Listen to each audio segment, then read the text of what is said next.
À force de regarder YouTube, j'ai remarqué quelque chose de très étonnant. Chaque vidéo que tu vas regarder, elles sont pas là par hasard. Elles sont pas là pour te dire quelque chose ou te faire quelque chose. Non, quand tu es sur ton fil d'actualité, j'ai remarqué que, purée, il y en a des choses. Des choses très belles, des miniatures très belles. Elles sont pas là par hasard. La miniature, le titre, un petit objet sur la vidéo, une flèche, quelque chose. Tout ça, c'est pas là par hasard. Mais bon, assez parlé. Aujourd'hui, on va voir comment les youtubeurs font pour que leurs vidéos performent. Avant même que tu regardes la vidéo, tu regardes une image.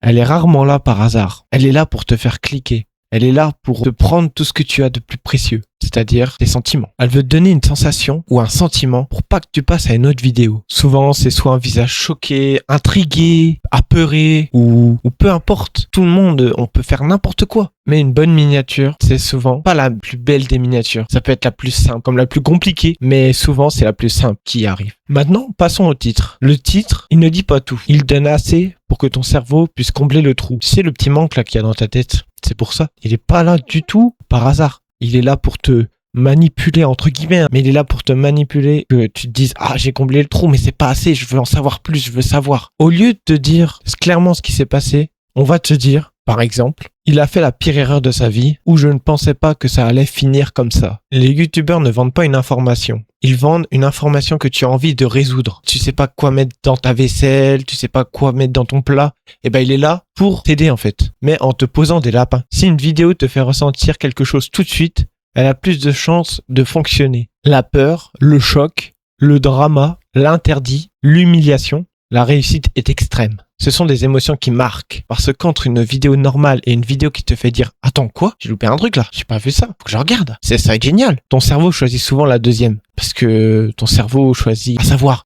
On est curieux, nous. Nous, les êtres humains, on est curieux. On a envie de savoir. Le clic vient rarement de la logique. Il vient souvent de l'émotion. Parce que les youtubeurs promettent une récompense. Quand tu cliques, tu payes avec ton temps. Donc le youtubeur doit te faire croire que tu vas gagner quelque chose. Une révélation, une réponse, un fou rire, un choc, une histoire de dingue. Si la promesse est forte, le clic arrive plus vite. En gros, chaque vidéo te dit « Donne-moi quelques minutes et je te donne quelque chose que tu n'as pas encore. » Maintenant, on va passer au montage. Le montage sert à te faire rester sur la vidéo, à ne pas partir. Non, on veut que tu sois là, tu restes là. Il t'accroche. Par exemple, si c'est un youtubeur ou un streamer qui republie une vidéo en faisant un meilleur montage qu'il l'a déjà publié mais à la flop, là, il va mettre, par exemple, si c'est un streamer, il va mettre les moments forts de sa vidéo au tout début, mais en coupure, tu sais, pas que tout soit dedans. Comme ça te reste jusqu'au bout. Tu restes.